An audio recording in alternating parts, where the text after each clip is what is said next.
ಇಂದು ದಿನಾಂಕ 11/10/2022ರಂದು ಬಳ್ಳಾರಿ ಜಿಲ್ಲೆಯ ಸಂಡೂರು ತಾಲೂಕಿನಲ್ಲಿ ಪುನೀತ್ ರಾಜ್ ಸೇವಾ ಸಮಿತಿ ವತಿಯಿಂದ ಸಂಡೂರಿನಲ್ಲಿ ಪುನೀತ್ ರಾಜ್ಕುಮಾರ್ ಅವರ ಪುತ್ಥಳಿ ನಿರ್ಮಿಸಲು ಸ್ಥಳ ನಿಗದಿಪಡಿಸಿ ತಾಲೂಕು ದಂಡಾಧಿಕಾರಿಗಳಿಗೆ ಹಾಗೂ ಪುರಸಭೆ ಮುಖ್ಯ ಅಧಿಕಾರಿಗಳಿಗೆ ಮನವಿ ಪತ್ರವನ್ನು ನೀಡಲಾಯಿತು. ಈ ಸಂದರ್ಭದಲ್ಲಿ ಪುನೀತ್ ರಾಜ್ಕುಮಾರ್ ಸೇವಾ ಸಮಿತಿ ಮುಖಂಡರಾದಂತಹ ರಮೇಶ್ ಧರ್ಮಾಪುರ, ಬಾಳಕಾಯಿ ಮಂಜು, ನಾಗರಾಜ್, ಶಿವಕಂಠ ಭಂಡಾರಿ, ಮಹೇಶ್, ರಾಜೇಶ್ ಹೆಗಡೆ, ಕಾರ್ತಿಕ್, ರೇವಣ್ಣ, ನಾಸೀರ್, ವಂಶಿ, ಕನ್ನಡ ಪರ ಸಂಘಟನೆಯ ಮುಖಂಡರಾದಂತಹ ರಾಜು, ತಬಲಾ ಕುಮಾರಸ್ವಾಮಿ, ರೈತ ಪರ ಸಂಘಟನೆಯ ಮುಖಂಡರಾದಂತಹ MLK ನಾಯ್ಡು, ಮುಜ್ಜಿನಪ್ಪ, ಮಾದಿಗ ದಂಡೋರದ ಅಧ್ಯಕ್ಷ ಸತೀಶ, ಆಟೋ ಸಂಘದ ಅಧ್ಯಕ್ಷ ಭಾಷಾ, ದಲಿತ ಸಂಘರ್ಷ ಸಮಿತಿ ಐಹೊಳೆ ನಿಂಗಪ್ಪ, ಗಣಿಕಾರ್ಮಿಕ ಸಂಘದ ಆನಂದ ಹಾಗೂ ಸಿದ್ದಪ್ಪ ಎರ್ರೇಗೌಡ ಉಪಸ್ಥಿತಿಯಲ್ಲಿದ್ದರು. ಇದಕ್ಕೆ ಸ್ಪಂದಿಸದೇ ಇದ್ದಲ್ಲಿ ಮುಂದಿನ ದಿನಗಳಲ್ಲಿ ಧರಣಿ ಕೈಗೊಳ್ಳಲಾಗುವುದು.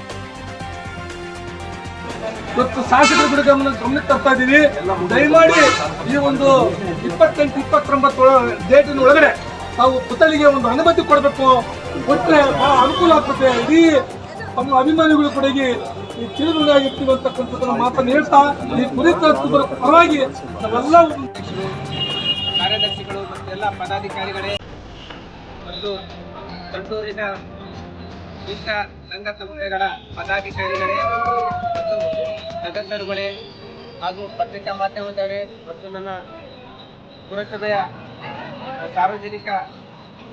ಸಾರ್ವಜನಿಕ ಜನಪ್ರತಿನಿಧಿಗಳ ಸದಸ್ಯರೇ, ಸಾಮಾನ್ಯ ಸದಸ್ಯನ ಸದಸ್ಯರೇ, ಇವತ್ತಿನ ದಿನ ನಮ್ಮ ಸಂಡೂರು ಪಟ್ಟಣದ ಡಾಕ್ಟರ್ ಪುನೀತ್ ರಾಜ್ಕುಮಾರ್ ಸೇವಾ ಸಮಿತಿ ಅಭಿಮಾನಿಗಳ ಬಳಗ ಇವರು ಒಂದು ಬೇಡಿಕೆಯನ್ನು ಇಟ್ಟಿದ್ದಾರೆ. ಡಾಕ್ಟರ್ ಪುನೀತ್ ರಾಜ್ಕುಮಾರ್ ಅವರ ಪುತ್ಥಳಿ ನಿರ್ಮಿಸಲು ನಿಮಗೆ ಅನುಮತಿ ಕೊಡ್ರಿ ಅಂತಕ್ಕಂಥದ್ದು. ಯಾಕಂದ್ರೆ ಇದು ನೀವು ಕೇಳಂತಕ್ಕಲ್ಲ, ಇದು ನಾವೇ ಇದನ್ನ ತೀರ್ಮಾನ ಮಾಡಿಕೊಂಡು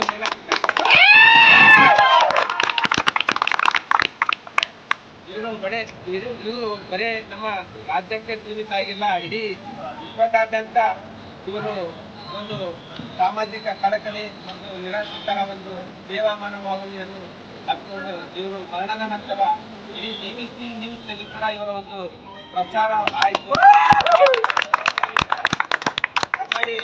ಈ ಒಂದು ನಿಮ್ಮ ಮನವಿಯನ್ನು ನಾನು ಆದಷ್ಟು ಬೇಗನೆ ನಮ್ಮ ಅಧಿಕಾರಿಗಳ ಗಮನಕ್ಕೆ ಮತ್ತು ನಮ್ಮ ಮೇಲಾಧಿಕಾರಿಗಳ ಗಮನಕ್ಕೆ ಮತ್ತು ನಮ್ಮ ಅಧ್ಯಕ್ಷರು, ಉಪಾಧ್ಯಕ್ಷರು ಮತ್ತು ನಮ್ಮ ಗಮನಕ್ಕೂ ನಾನು